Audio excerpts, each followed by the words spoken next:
지구라는 행성은 일단 기본적으로 평균 기온이 좀 따뜻한 편이게, 안 따뜻한 편이게? 많이 따뜻한 편이야. 따뜻해. 당장 우리가 별다른, 물론 지금은 겨울이니까 안 그렇지만 봄, 여름, 가을 계절에는 별다른 방한 장비 없이도 사실 살아가는데 큰 무리가 없잖아. 행성의 전반적인 기온 자체가 따뜻하게 유지가 되고 있는 이유는 이 행성에 지속적으로 빛과 열을 공급을 해주는 고마운 별이 하나 있기 때문이고, 우리 행성에 계속해서 에너지를 공급을 해주는 그 별의 이름을 뭐라고 하는지 다 아시죠? 태양이라고 하죠. 태양이 우리한테 에너지를 쏴주는 방식을 뭐라고 부르죠? 그 중학교 과학에서 제법 그래도 중요도 있게 중요한 비중으로 다루어지는 내용 중에 하나인데, 얘가 에너지를 전달을 해주는 방식은 지구와 태양 사이에는 중간 경로가 아무것도 없잖아. 우주 공간은 완벽한 진공인데도 불구하고 그 공간을 가로질러서 태양의 에너지가 계속 도달을 하고 있단 말이에요. 그러면 그 도달할 수 있는 수단이 뭐냐라고 했을 때, 전도라는 방식이 있고 대류라는 방식이 있고 복사라는 방식에 서로 다른 세 가지 루트의 열 전달이 있을 때, 태양이 우리한테 에너지를 전달하는 방식은 전부 다 무슨 형태로 전달을 해주고 있다? 빛의 형태로 태양빛을 쏴주고 있어요. 그걸 유식한 용어로 복사라고 표현을 합니다. 복사라고. 카피 말고 radiation이라고 하는 영어 단어에서 복사라는 이제 한자어로 표현하면 그걸 태양빛의 복사라고 부르는데, 여기서 자연과학에서 되게 좋아하는 평형이라는 단어가 같이 쓰여 있거든. 우리가 태양에게서 계속해서 복사 에너지를 받고 있는 거는 맞는데, 그 복사 에너지를 받은 결과 행성 전체가 평형 상태를 유지를 하고 있단 말이야. 평형 상태에 평형을 유지를 하고 있다고. 평형이 뭔데? 야, 그냥 일상적으로 떠올릴 수 있는 평형이라는 단어의 뜻이 뭔데? 얘가 일방적으로 태양에서 열과 빛을 계속 일방적으로 공급받기만 하고 있어. 받다 계속 받다가 이제 더 이상 받을 수 있는 한계를 지나쳐버리면 행성 자체의 평균 기온이 어떻게 될까요? 끝도 없이 올라가겠죠. 사람이 살 수 없을 정도의 극한 환경으로 올라가겠지. 근데 안 그러고 있잖아. 지구온난화가 점점 심해진다고는 하지만 그래도 아직까지는 사람이 살만한 온도는 유지는 되고 있단 말이야. 명목상으로는. 그게 가능한 이유가 뭐 때문인데? 라고 물어보면, 나름대로 이 행성 자체에서 뭐를 해주고 있기 때문에 그렇다는 얘기를 과학자들이 하고 있냐면, 행성이 나름대로 태양으로부터 흡수하는 에너지, 좀 유식하게 이렇게 표현을 할게. 인 에너지, 들어오는 에너지는 전부 다 태양빛의 형태로, 유식하게 표현하면 태양 복사 에너지의 형태로 우리 행성에 들어오고 있는데, 사람도 그렇잖아요. 먹은 게 100이야. 먹은 칼로리가 100은 너무 작구나. 500이야. 500인데 쓴 칼로리가 500이야. 그럼 살이 쪄 안 쪄? 안 쪄! 저도 최근에 누구로부터 살 빠졌다는 얘기를 좀 들었거든요. 사도 인생이 지금 힘들어가지고 별달리 운동을 많이 한 것도 아닌데 알아서 이제 살이 빠지고 있는 상태인데, 그러니까 사람도 마찬가지야. 그 사람의 체형이 유지가 되고 있어. 그 사람의 체지방량에 평형이 맞춰져 있다라는 소리는 곧 뭐랑 같아야 돼? 들어오는 에너지가 있으면 그 들어오는 에너지하고 뭐가 맞다는 얘기야. 뭐가 균형이 맞다는 얘기야. 수지타산이 맞다는 얘기야. 봐봐 좀 앞에. 들어오는 에너지하고 나가는 에너지가 같다고. 에너지의 인앤아웃이 맞춰져 있는 상태를, 그거를 지구과학에서는 뭐라고 표현을 한다고? 복사평형이라고 얘기를 해. 알았어? 뭐 간단한 상식선의 퀴즈인데, 지구가 있어. 지구 근처에 가장 가까운 천체를 뭐라 그래? 야, 지구 근처에, 지구 기준으로 제일 가까이 붙은 천체를 뭐라 그래? 뭐요? 기대했던 대답이 안 나오네. 지구 근처에 있는 제일 가까운 천체, 지구랑 제일 가까이 있는 천체. 달이라 그래. 그렇죠. 이런 거 원래 답이 제대로 나려면 화성 이런 게 나와야 되는데, 화성 태양 아니고 당연히 달이죠. 달이 제일 가까워. 간단 퀴즈. 과연 달이라는 저 녀석은, 달이라는 위성은 복사평형 상태가 맞을까 아닐까? 달이라는 위성은 복사평형 상태가 얘도 맞습니다. 얘도 맞아요. 어쨌거나 지구랑 그다지 거리 차이가 안 나고 있으니까 우리가 받는 에너지랑 비슷한 에너지를 받고는 있을 거 아니야. 비슷한 에너지를 입력을 받았는데 특별히 별다른 요인이 있는 게 아니고선 얘가 복사평형이 아닐 이유는 딱히 없거든. 다만 당연히 이렇게 생명체가 풍부하게 살고 있는 행성과 생명의 흔적이라고는 눈을 씻고 찾아볼 수가 없는 저런 천체가 아무리 둘 다 복사평형이 똑같이 유지가 되고 있다고는 해도 지구의 복사평형이랑 달의 복사평형은 당연히 뭔가 달라도 다르긴 다를 거란 말이야. 다르잖아. 달라. 당연히 지금 생명체 살고 있는 형태만 봐도 달라. 다른데 그 다르게 되는 가장 근원적인 요인은 우리는 복사평형이 대기가 끼어있는 상태로 만들어진 복사평형이기 때문에 그렇고 쟤네는 똑같은 평형이긴 한데 뭐가 없는 상태로 복사평형이기 때문에 그렇다. 대기가 없는 상태의 복사평형이기 때문에 그렇다. 앞에 봐. 대기가 있고 없고는 그러니까 복사평형 자체는 꼭 크리티컬한 요인이 된다는 겁니까? 안 된다는 겁니까? 안 된다는 거예요? 안 된다는 거야. 안 된다는 거고 그럼 무슨 역할을 하는 건데? 무슨 역할을 하는 건데? 라고 물어보면 마치 이제 잠을 잘 때 이불을 덮고 자고 있는 것과 안 덮고 자고 있는 거의 차이라고 생각하면 간단하게 이해하면 될 것 같아요. 전지우! 네. 이불 덮고 자는 게 사람 체온이 더 유지가 잘 될까? 안 덮고 자는 게 유지가 잘 될까? 당연히 덮는 게 유지가 잘 되겠지. 덮고 자니까 사람 몸이 밤새도록 따뜻하게 푸근하게 유지가 되는 거일 거 아니야. 그래서 우리 행성처럼 대기가 끼어있는 상태로 복사평형이 달성이 되어 있는 천체들은 그렇지 않은 천체들에 비해서 매우 확연하게 뭐가 높은 상태가 만족이 된다. 평균 기온이 훨씬 더 하이한 상태가 당연히 만족이 된다. 나 지금 상식적인 얘기하고 있는 거 알겠지?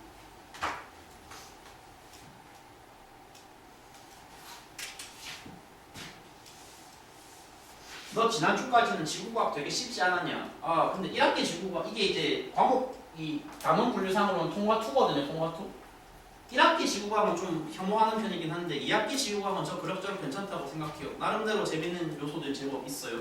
그러니까 잘 들어봐요. 일단 용어 몇 개는 잡고 가야 돼. 지구로 지금 들어오는 복사 에너지를 뭐라고 용어를 달아놨어? 태양 복사라고 달아놨어. 그러면 이 뒤로 지구도 뭐 하는 에너지가 있다고? 평형이 유지가 돼야 되기 때문에 얘도 얘 나름대로 뒤쪽으로 방출시키는 에너지가 있단 말이야. 그 에너지도 전부 다 뭐의 형태로 방출이 되냐면 빛의 형태로 방출이 되는데 그 방출되는 빛을 지구과학에서의 전문 용어로는 지구 복사 에너지라고 불러. 지구 복사 에너지라고 불러.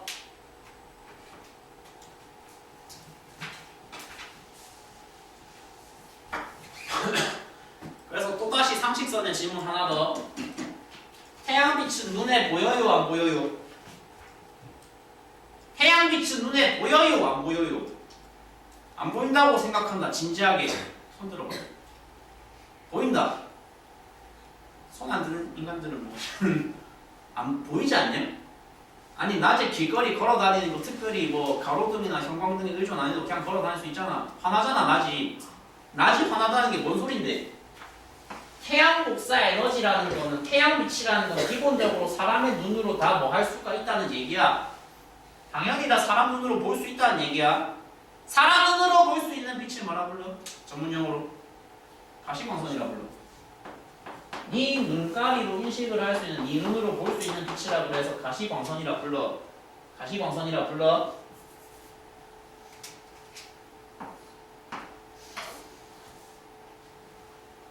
기존에 그래도 앞주에 한 두세 번 정도 저하고 보셨던 분들은 가시광선 플러스 가시광선 앞뒤에 하나씩 낑겨있는 비가시광선의 가장 대표적인 예시 두 개는 외우라고 했거든요.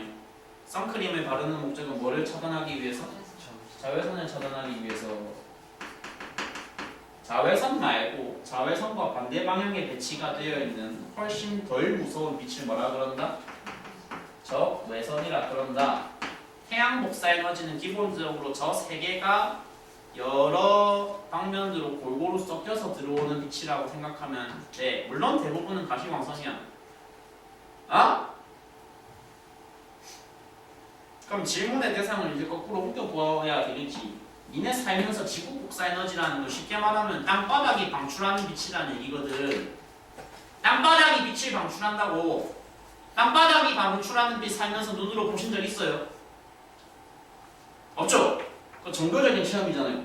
과학적으로는 말이 안 되잖아. 당연히 땅바닥이 방출하는 빛은 다 가시광선이야, 비가시광선이야?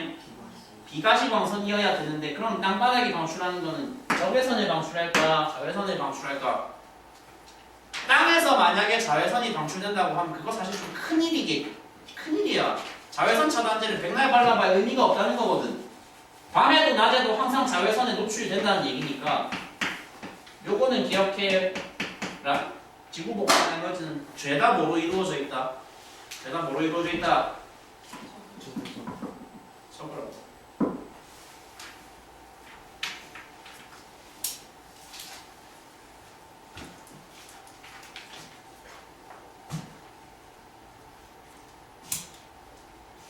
태양복사 에너지는 자외선이랑 가시광선. 적외선 다 골고루 섞여 있어.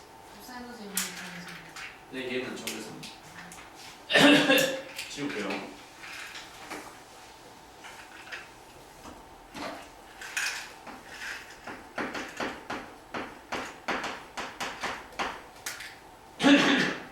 마치 그래서 이 행성 전체에 이불의 역할을 제공하다시피 하면서 행성을 포근하게 감싸주고 있는, 덮어주고 있는 대기 성분들을 특별히 5개를 리스트를 뽑아가지고 이 과목에서는 온실가스, 온실기체라고 명명을 하고 있는데 어쩔 수 없이 뭐 저거는 외워야 되거든. 이 행성의 기운을 포근하게 유지시켜주는데 큰 역할을 하고 있는 5개 종류의 기체들은 외우라고 요구를 하고 있단 말이야. 과목이 외워야 되는데 거기 책 잘 읽어보시면 나와 있거든. 나와 있는데 지난주에도 지지난주에도 비슷한 소리 했던 것 같은데 이제 고딩쯤 됐으면 뭐 할 수 있어야 돼? 한글로 이산화탄소라고 적혀 있는 거 있으면은 누가 굳이 시키지 않아도 머릿속으로는 어련히 저거를 분자식으로 적어볼 수 있어야 돼. 솔직히 그래, 이산화탄소 이거는 뭐 중학생들도 다 알잖아. 5개 외워야 되는데 걔 중에 일단 3개는 니네가 일상적으로 많이 봤을 애들일 것 같아. 저는 그래서 한글 단어 다 떼고 그냥 분자식으로만 적을게요. 양비! 이거 뭐라 불러? 오. 이거 뭐라 불러? 이건 알지? 물. 근데 기체 버전이라고 했으니까 정확하게 부르면 수증기라고 부르면 돼. 나머지 2개가 아마 생전 처음 보는 애들일 수 있어. 그래서 명칭을 이제 확실히 좀 알고 갑시다. 오존층은 아니고 이 물질 자체는 오존이라고 부르시면 되고 N2O를 뭐라고 부르냐면 거기 잘 읽어보시면 언어가 나와 있는데 산화질소인데 질소가 2개이기 때문에 산화 비질소라고 부르는 매우 안 좋은 물질 하나가 낑겨가지고 총 5개의 온실가스 리스트를 현재 구성을 하고 있습니다. 알았죠?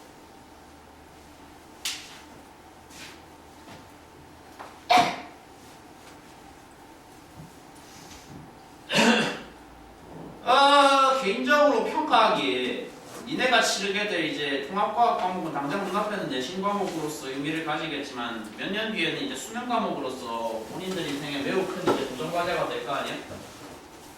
와탕 강사들 사이에서도 그래서 되게 사실 관심이 많거든. 과연 통합과학이라는 대상망측한 수능 과목에서는 어떤 단원이 킬러 및 준킬러로 쓰일까에 대해서 굉장히 나도 사실 관심이 많단 말이야. 저는 이제 물리에 특화가 되어 있는 사람이니까 안타깝지만 물리 쪽은 좀 칼질을 많이 당했어요. 물론 그렇게 나와도 니네는 어려워할 것 같긴 한데 지금 물리학 원 수능에 비해서는 통과 수능에서 물리학은 많이 좀 다운그레이드 되는 게 현실이고 지구과학 쪽에서는 완전 생킬러 소재까지는 안 나오고 대부분 확률로 예측이 되는 게 이제 준킬러들은 많이 나올 거다 이렇게 예상을 하고 있어. 준킬러는 나올 거야. 요 자료가 그래서 분명히 니들 내신에서도 존나 중요할 거고 수능에서는 더 중요하게 쓰일 거야. 뭐 약간 경향성인데 경향성 1학기 통합과학 시험까지는 꼭 과학만 그런 건지는 모르겠는데 1학기까지는 쌤들이 니네를 약간 중학생 취급을 해주거든. 이제 막 중학교 졸업하고 올라온 1학년들이기 때문에 너무 고등학생처럼 어려운 시험으로 대우를 해주면 너무 석이 괴로워들 하니까 어느 정도 시험을 진짜 쉽게 내줘요. 물론 그래도 다 알아서 조절이 돼주긴 하는데 반대로 말하면 2학기부터는 고등학생 대우를 확실하게 한다는 거거든. 2학기부터는 좀 어려워. 얘 그래서 어렵게 나올 거야. 꼴랑 이게 뭐가 어렵게 나오는데 나 이거 중학교 3학년 때도 본 적 있는 그림인데 그때 안 어렵게 아니 그거 중학교 3학년이니까 안 어려워. 똑같은 자료인데 고등학교에서 고등학생 대우를 하면서 나오면 그때부터는 개 어렵게 나올 수 있다고. 어렵게 나올 수 있다고. 어려워. 그냥 어려운데 이 소재를 그래서 뭐라 하냐면 열수지 평형이라고 하는데 나와 있는 숫자를 다 외워야 되냐라고 그러면 물어본다면 그건 절대 아니야. 그건 나도 과하다고 그건 요구 못해. 근데 몇 가지 근데 확실하게 외워주셔야 되는 숫자들이 존재는 해. 포인트가 있어. 그 외워야 되는 포인트 몇 개만 간단하게 언급을 일단 하도록 할게. 얘는 외우는 건 아니고 쟤는 당연한 거지. 지구에 일단 도착한 에너지 전체 분량을 총량을 얼마라고 보겠다는 거야. 얼마라고 잡겠다는 거야. 당연히 도착한 건 100이겠지. 퍼센티지로 따지면 100이야. 총량 100이 도착을 했는데 도착한 100 중에 얼마를 도착을 하자마자 이 행성이 자신의 대기와 자신의 지표면을 이용해서 튕겨내더라라는 숫자가 일단 나와야 돼. 그러니까 도착은 했어. 태양 에너지가 도착을 했는데 도착한 분량 중에서 100 중에서 일단 바로 튕겨내는 분량이 얼마라고? 30을 바로 튕겨내. 100 중에 30 튕겨내면 얼마 남았어? 70. 그럼 그 70은 뭐 했다는 얘기야? 70은 확실하게 흡수했다는 거야.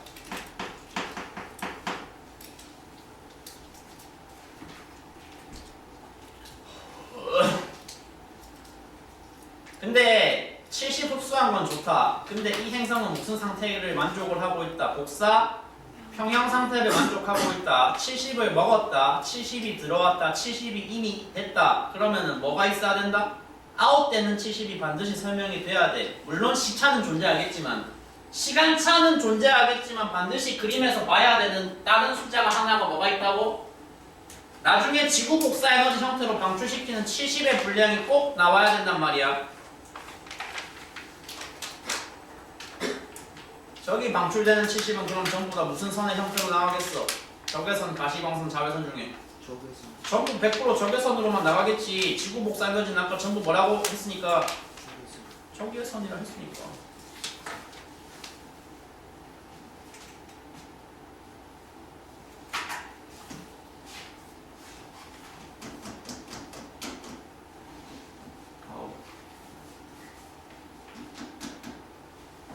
야 그러면 그거 외에는 안 외워도 되냐? 저 밑에 숫자들 되게 복잡하게 많은데 저거 안 외워도 돼 진짜? 안 외워도 돼. 저거는 안 외워도 돼. 저거 숫자 그리고 외워봤자 그다지 의미가 없는 게 어차피 출제자가 지 맘대로 바꿔. 크게 오류가 나지 않는 선에서는 뭐 여기 98 같은 경우에 100으로 그냥 맞춰서 바꿔버리기도 하고 104, 105로 바꿔서 내는 경우도 되게 빈번하니까 저 숫자 자체를 외우는 건 그다지 의미가 없어. 없는데! 그림 전체 저 그림 안에서 가장 중요하게 취급하셔야 되는 대상, 가장 중요하게 취급하셔야 되는 어떤 화살표 하나는 확실히 존재해. 숫자가 중요하다는 게 아니라 제일 취급이 중요해야 되는 화살표는 누구 화살표냐면 요 화살표여야 돼. 내기가 재복사시킨다는 물량이 제일 중요해. 김영은 어디 갔어? 대기가 재복사시키는 게 왜 중요하냐면 그러니까 온실 효과라는 건 뭐냐?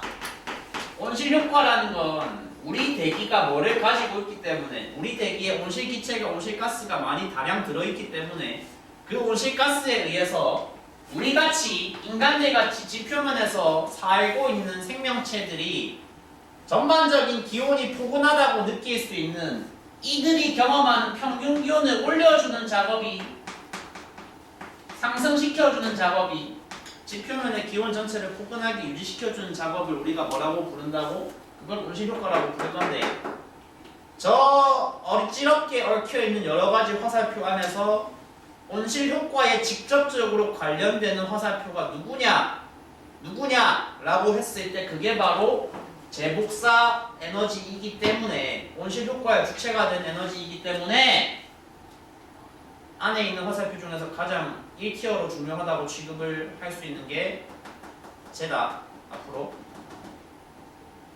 재복사라고 하는 재복사라는 앞에 쟤라는 게 무슨 단어야? 돌려준다는 거야. 그러니까 방향이 어디서 어디인지까지는 알아야 돼. 방향이 당연히 그럼 어디서 어디야? 대기에서 지표야, 지표에서 대기야? 대기에서 지표겠지.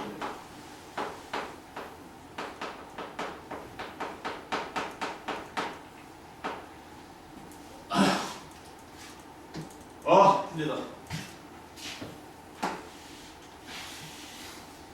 개인적으로 지구과학 과목은 모르겠습니다. 이게 천문학이 아니고 이제 안쪽 지구 행성 안쪽의 사정으로 옮겨오기 때문에 조금 더 체계가 잘 잡힌 거일 수도 있는데 되게 어떤 스타일의 출제가 많이 이루어질 거냐면 그래서 5개념 저격성 질문들이 되게 많이 나올 거예요. 5개념 저격성 질문들이 5개념 저격성 질문 중에 가장 대표적인 거 하나가 뭐가 있냐면 지금 바로 이제 짚어드리는데 요 단어 온실효과라는 저 단어 애들이 이제 모든 학교 모든 나이대에서 지구온난화에 대해서는 참 그 조기 교육이 잘 이루어지다 보니까 저 단어 들어가면 무조건 부정적인 거 무조건 안 좋은 뉘앙스다 이렇게 살짝 오해들을 확실히 다 가지고 있거든. 그래서 교사들이 기가 막히게 그 포인트를 집어가지고 5개념 저격성 문항들 잘 만들어낸단 말이야. 일단 그래서 나오게 되는 항상 어느 학교에서든 나오면 되게 오답률 높을 것으로 보장이 되는 5개념 저격성 질문이 뭐가 있냐면 온실 효과는 항상 인위적인가? 항상 반드시 사람에 의해서만 일어나는가? 인위적이다라는 단어 너무 적인 거 아니죠? 뜻 알죠? 그러니까 온실 효과라는 게 항상 사람에 의해서만 일어나냐라고 질문이 나올 건데 이 질문에 대해서 지금 대답이 맞다고 나오면 된다고 아니라고 나오면 된다고? 아니야. 그래 아니야. 탄소 배출을 사람만 하는 게 아니잖아. 자연에서 가만 냅둬도 지 알아서 올라가는 이산화탄소도 있고 수증기도 있고 메테인도 다 있단 말이야. 사람이 개입을 해서 안 좋은 거는 얘가 과도하게 일어나는 게 안 좋은 거지 이게 일어나는 것 자체는 자연적으로 일어나는 것 자체는 사실 그다지 문제가 있는 게 아니란 말이에요. 오히려 일어나줘야지 행성의 평균 기온이 높게 유지가 된다고. 가장 대표적인 지금까지 제 경험상 제 개인적인 빅데이터상 알고 있는 가장 좋은 가장 대표적인 5개념 저격성 질문이 한 개가 이제 이거거든요. 그래서 그냥 번호로 달아볼게.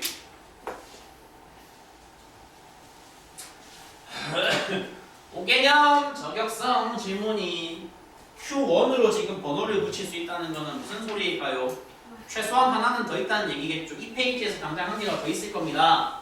더 있을 거고 두 번째 5개념 저격성 질문이 주로 나오게 되는 패턴이 뭐가 있냐면 제가 좀 이제 그림 배치를 잘못해놔가지고 이 그림은 실려 있는데 이제 니네가 보고 있는 그 페이지에 이 상단에 있는 작은 그림이 안 실려 있거든. 그 그림에서 물어보는 질문인데 지표면이 저 밑에 깔려 있어. 그 위에 뭐가 살짝 씌여 있어. 대기가 씌여 있어. 그래서 들어오는 화살표하고 나가는 화살표를 아주 면밀히 잘 봐주셔야 되는데 들어오는 화살표는 전부 다 무슨 에너지가 들어온다고 거기 나와 있어. 따라 쓸 필요 없어. 어차피 그림 다 나와 있잖아. 다 태양 복사 에너지가 들어온다라고 표현이 돼 있어. 나가는 건 뭐가 나가는데? 네가 아까 말한 거 그게 나가겠지. 그래 뭐가 나가는데? 지구 복사 에너지가 나가는데 그러네. 아까 저 앞에 저 사람이 되게 많이 강조했던 재복사가 뭐에 해당하는 거네. 가다가 튕겨서 돌아오는 화살표에 해당하겠네. 재복사가 거기까지 됐다 치자.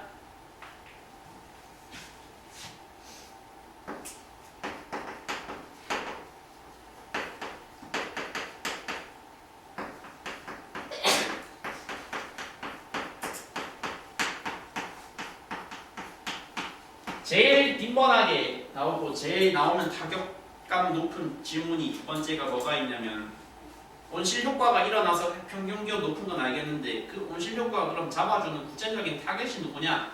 잡아주는 대상이 누구냐는 질문이 굉장히 대표적인 오개념 저격성 질문이야. 사실 당연한 거야. 이미지가 그렇잖아. 이미지가 행성이 포근하다고 하면 어떤 에너지를 잘 보관하기 때문에 그럴 거라고 생각 들어. 태양 에너지겠지. 얘가 뜨겁잖아. 이미지가 뜨거운 에너지를 직접 보관을 잘하니까 그러니까 온실 효과가 얘를 잡아주니까 지표가 포근하겠지라는 게 일반적인 사람들의 사고 과정이거든. 그러니까 그 부분을 이제 저격을 한다고. 아니라고. 온실 효과가 잡아주는 대상은 철저히 잡아주는 대상이 누구만 잡아줘. 사실 그림에 이미 답이 나와 있거든. 얘 지금 잡아 못 잡아. 못 잡고 그냥 이거 다 통과해. 온실 효과는 못 잡아요. 태양 복사 에너지는 그냥 일방적으로 다 지구 대기는 통과합니다.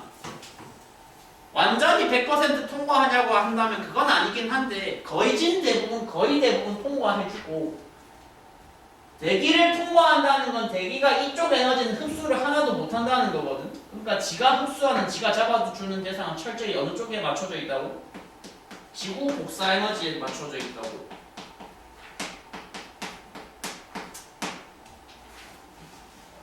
전주! 지구 대기가 온실 효과가 잡아주는 대상이 누구라고? 태양 복사라고 지구 복사라고? 써놨잖아. 어디 본데 씨. 아니 이게 눈이 안 보여요. 안경은?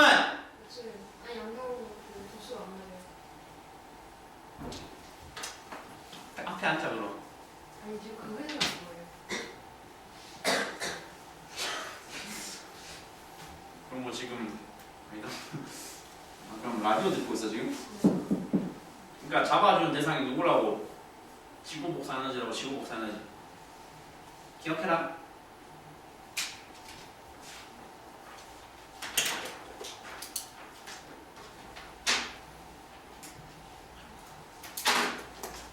그 다음에 보시면 페이지 배치가 지금 86, 87쪽 나와 있고 안 넘기지 마세요. 86쪽 하단부터 나와 있는 건 어디서 많이 본 것 같은 그 지구온난화라고 하는 단어가 또 나와 있거든. 읽으면 돼. 거기는 내가 특별히 설명이 필요한 내용이 단 하나도 없어. 86에서 87 넘어가는 동안 일단 없어. 더 이상 없거든. 없는데 없고 대신에 여백에다가 한 게 이제 중요한 내용을 기록을 해 주셔야 되는 게 있고 기록해 주셔야 되는 게 있고 지금 기록한 내용을 바탕으로 방금 언급했던 수능에서 준필로 소재로 충분히 활용될 가능성이 있는 소재들에 대해서 얘기를 할 거고 그거를 이해하기 위한 기반이 되는 내용을 몇 가지만 87쪽이든 86쪽이든 여백에다가 한번 적어보세요.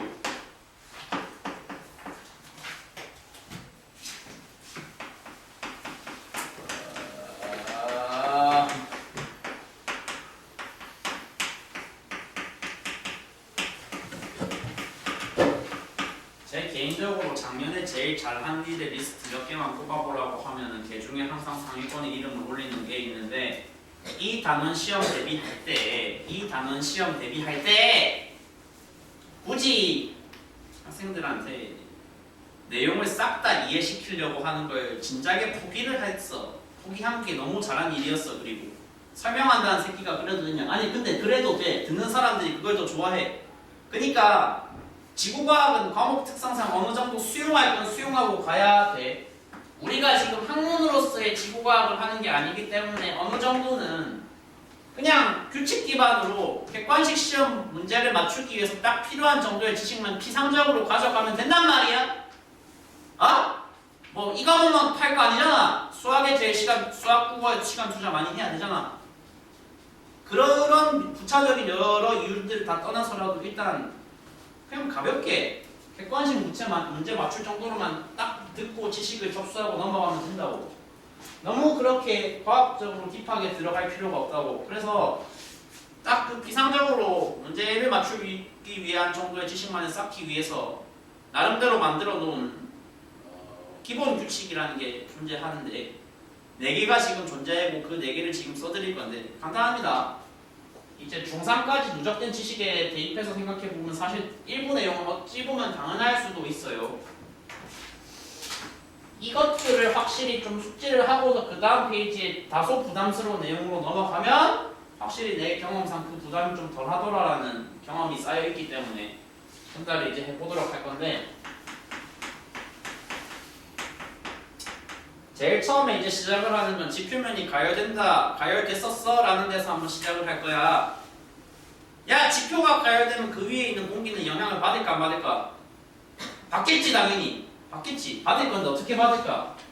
공기도 같이 가열되겠지. 공기가 가열이 될 거야. 지표에 열을 전달받아서.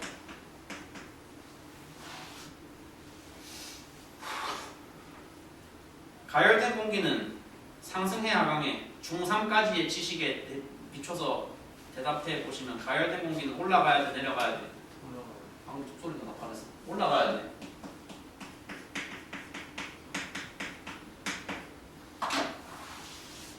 그 다음 스텝은 좀 중요한데, 공기가 상승하면 그 지역은 기압이 저기압이야, 고기압이야? 야, 공기가 상승한다는 거는 무게가 가벼워서 상승을 하는 걸까? 아니면은 무거워서 상승을 하는 걸까? 가벼우니까 뜨겠지. 가벼워서 뜬다는 건 기압은 뭐 하다는 얘기야? 낮다는 얘기야. 공기가 상승하면 저기압이야. 뭐 당연한 거야. 적어줄래 좀?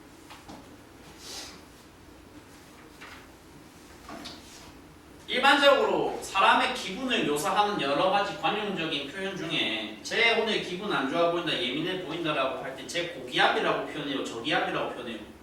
제 오늘 고기압이라는 표현을 일단 살면서 들어본 적이 없는 것 같은데 저기압이잖아 당연히.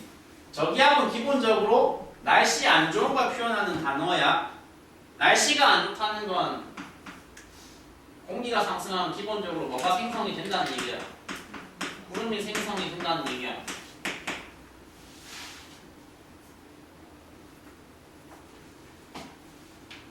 구름이 생성이 된다는 건 구름에 동반되는 기상현상도 같이 벌어질 거라는 얘기야. 기상현상 대표적인 뭐 있는데 눈이랑 비가 있겠지. 눈과 비가 발생한다. 비와 눈이 발생한다.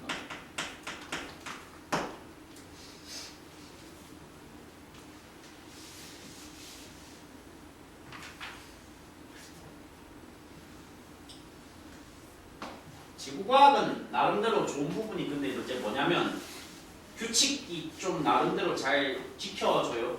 일관성 있게.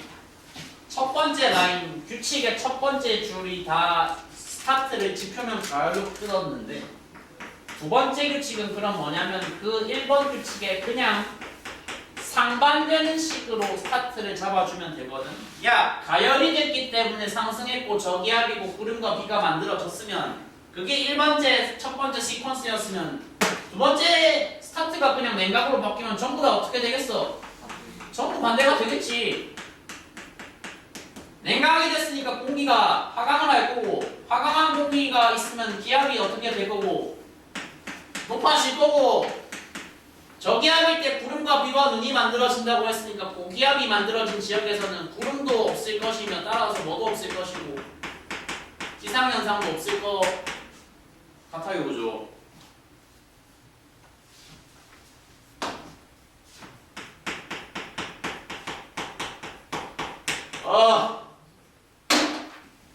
근데 1번 규칙하고 다르게 2번 규칙에는 꼬리 한 개만 더 달 거다. 한 개만 더 달았다. 비와 눈이 안 오는 건 좋은데, 좋은 건 아니고 안 오는데 그게 좀 정도가 도를 지나칠 정도로 과하게 안 오는 경우가 있을 거란 말이야. 과도할 경우가 있을 거란 말이야. 비하고 눈 안 오는 게 과도하면 그 지역이 어떻게 되게?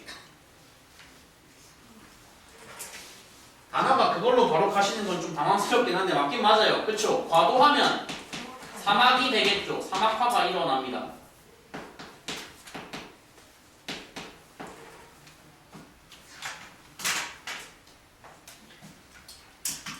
고기압이 심하면 사막이 만들어진다.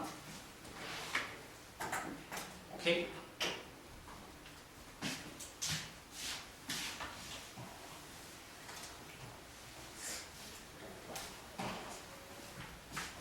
와, 존나 삐삐삐.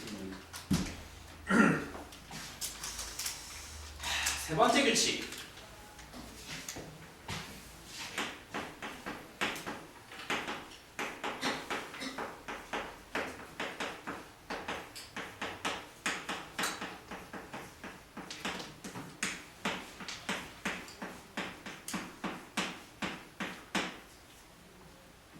바람에 이름을 붙일 때 있잖아. 그 바람의 방향에 기반해서 너는 무슨 풍이야, 너는 무슨 풍이야, 너는 뭐 남풍이야, 너는 북풍이야 이렇게 이름을 붙여서 표현을 하잖아. 표현할 때 이거는 그냥 국제적으로 글로벌하게 정해져 있어, 저 기준이. 그러니까 바람이 불 때 오른쪽이 동쪽이고 왼쪽이 서쪽이잖아. 서쪽에서 동쪽으로 불면은 출발지가 서쪽인 거고 도착지가 동쪽인 거잖아. 저 둘 중에 더 두 방향 중에 풍향의 이름을 붙일 때 기준이 되는 건 출발지게요, 도착지게요? 출발지입니다. 그러니까 서쪽에서 부는 바람은 절대로 앞으로 뭐라고 부르시면 안 돼요? 동풍으로 부르면 안 되고 서쪽에서 부니까 출발을 서쪽에서 했으니까 뭐라고 부르는 거라고 저런 거는 뭐라고 부르는 거라고 서풍이라고 부르는 거라고. 풍향을 정할 때는 어디를 기준으로? 출발한 장소를 기준으로.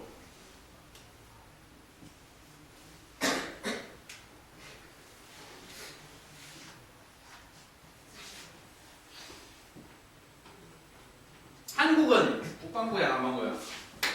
북반구야. 그래서 지구과학이라는 과목은 북반구와 남반구 둘 중에서는 상대적으로 북반구에 더 관심이 있을 수밖에 없어. 한국이 속해 있는 그룹이 어디니까? 북반구니까. 눈 좀 떠볼래? 북반구인데 북반구에서 특별히 그 지역의 기압 조건이 뭐인 경우에 고기압인 경우에 적용이 되는 게 규칙 4번이다.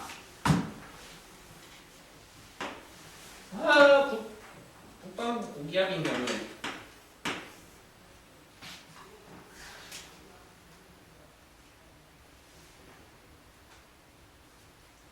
규칙 2번에서 지금 설명을 뭐라고 했냐면 고기압이면 공기가 뭐야? 하강이야 상승이야? 야! 고기압이면 공기가 하강이야 상승이야? 하강이야. 저렇게 내리꽂는 공기 방향이 잡히면 되는데 기억해? 그러니까 왜 북반구이면서 고기압이라는 조건이 두 개 다 걸려야 되냐면 북반구면서 고기압이어야지 이 내리꽂는 내려가는 화살표 방향에다가 나의 오른손 엄지를 붙일 수 있어. 오른손 엄지를 붙이면 돼. 그냥 단순하게 오른손 엄지를 내려가는 공기 방향에다가 붙여주면 된다고. 인간의 자연스러운 신체 구조상 엄지가 밑을 향하게 되면 무조건 뭐가 결정이 돼요? 나머지 손가락들 감기는 방향이 결정이 되잖아. 혹시 나는 이거 반대로 감을 수 있다. 성공하시는 분 계시면 100만원 드리고 방송국 좀 가시고. 저는 안 되는데 제 사촌 동생은 이거 아예 반대쪽으로 감는 건 불가능하고 이것까지 되는 건 봤거든요. 여기 손등이 이렇게 힘 안 주고 붙여가지고 이거랑 닿는 거. 존나 이제 타고난 유연성이 엄청 유난히 좋은 사람이어가지고 저 그거 보고 약간 놀랬거든. 어릴 때 그래서 진지하게 그쪽 집안에서 발레 시켜보면 어떨까 이런 토론이 잠깐 있었는데 운동신경이 없어가지고 그건 안 됐고. 그런 특이 케이스가 아니라면 인간의 자연스러운 신체 구조상 당연히 뭐가 돼야 된다고? 엄지 방향이 결정되면 내 손가락 방향은 자동으로 따라온다. 그러니까 북반구 고기압 중심에서는 이 내 손가락의 방향을 따라서 뭘 잡아주면 되냐면 그 지역에서의 바람 방향을 잡아주면 돼. 그 지역에서의 풍향이 결정이 되면 돼. 그러니까 내가 지금 보라색을 저런 컵으로 감아줬으면 왜 감기는지를 지금 납득을 하지. 있잖아. 그래 할 수 있잖아. 자기들 오른손 내려보면 되잖아. 오른손이랬다. 왼손 아니고. 그럼 보라색 방향, 보라색 커브가 지금 다 뭐야? 바람 방향이잖아. 풍향이잖아. 저 풍향을 표현을 해볼게. 시계 방향이야? 지금 반시계 방향이야? 커브가. 시계야. 시계 방향이야.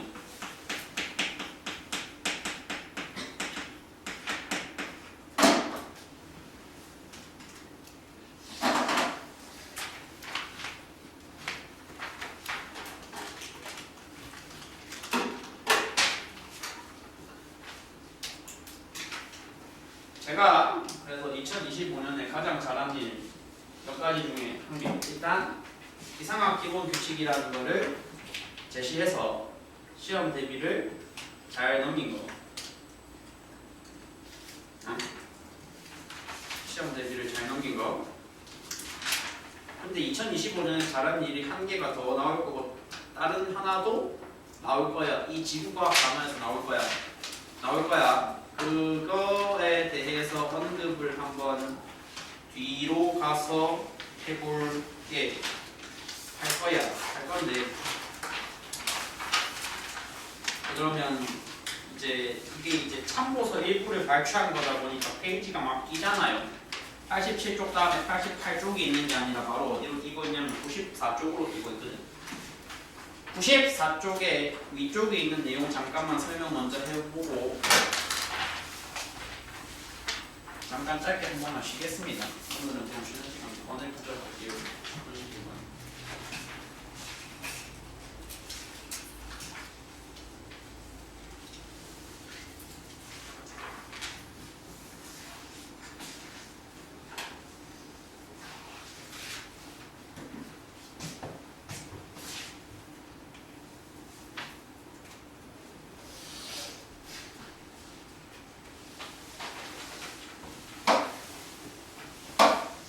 기본적으로 지구의 형태가 평평하지가 않고 우리는 옆에서 봤을 때 어떤 형태이기 때문에 구형이잖아? 구형이기 때문에 자기가 서 있는 그 인간이 서 있는 위도의 값에 따라서 기본적으로 뭐가 다를 수밖에 없어. 각 지역별로 받아들이는 태양 에너지의 분량이 다를 수밖에 없어. 영도, 적도 지역에는 태양이 저렇게 만약에 여기에 내가 사람을 세워 놓는다면 저 사람은 자기 정수리에 그냥 수직으로 태양빛을 받을 거야.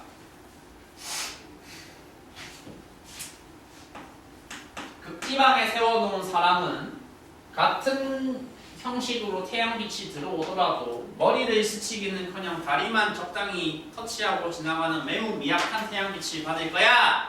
그러니까 기본적으로 위쪽이 추운 거고 아래쪽이 더운 거 아니야?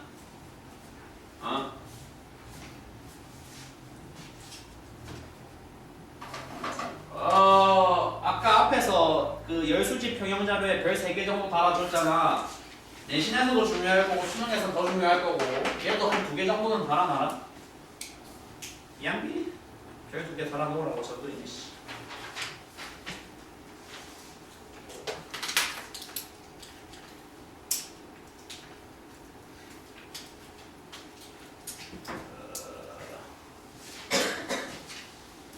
위도 영도 부근 우리가 소위 말하는 적도 인근의 지역은 기본적으로 개 뜨겁다. 왜 뜨거운데? 뭐가 많이 들어와서 태양 복사 에너지에 들어오는 분량이 너무 뭐해서 너무 많아서 들어오는 태양 복사 에너지량이 많아도 너무 많아서 기본적으로 더워. 기본적으로 더워. 근데 나 아까 이제 복사 평형이라는 거 말씀드리면서 행성도 행성 나름대로 평형에 맞추기 위해서 바깥으로 방출시키는 분량이 있다고 했잖아. 그걸 지구 복사 에너지라고 했잖아. 저 그래프에서 지구 복사 에너지 라인 잘 찾아봐. 어떻게 나와 있어? 점선으로 나와 있어. 점선으로 나와 있고 제 색깔로는 지금 파란색 컬러로 입혀지고 있는 라인이 각 지역에서 방출되는 에너지의 분량이에요. 이게 지금 뭔 소리냐면 파란색 라인은 아웃되는 에너지라고 인되는 에너지라고 아웃이라고 인이라고 나가는 에너지인데 반해서 하얀색이 각 지역의 태양 복사 형태로 들어오는 에너지잖아. 그러면 하얀색이 파란색보다 높은 지역은 들어오는 게 더 많은 거야? 나가는 게 더 많은 거야? 들어오는 게 훨씬 많은 거고 위아래에서 한 군데씩 발생한 교점을 기준으로 파란색이 흰색 라인보다 더 높은 곳은 방출되는 게 더 많아. 그림만 봐도 그건 명확하게 알 수 있잖아. 그래서 들어오는 게 많은 지역은 그 흰색의 그래프가 더 여유를 가지고 있는 저 분량 고지곳대로 지역 전체 에너지가 좀 너무 과잉한데요, 너무 많은데요 상태가 되는 거고 그래서 더운 거고 상대적으로 위도가 올라가는 위쪽 동네들은 방출되는 게 많은데요 해서 항상 에너지 뭐에 시달리는 거야? 부족 상태에 시달리는 거야.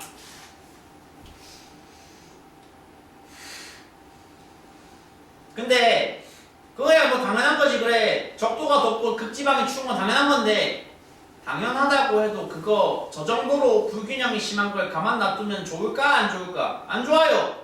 자연과학의 관점에서 기본적으로 불균형은 기본적으로 안 좋고 균형은 기본적으로 좋아. 아래쪽이 에너지 과잉 건 당연한 거고 위쪽이 에너지 부족한 건 당연한 거지만 너무 이쪽은 항상 많고 너무 이쪽은 항상 부족하다. 이게 계속 유지가 되면 곤란하단 말이야. 그럼 행성이 어느 순간에는 작살이 나거든.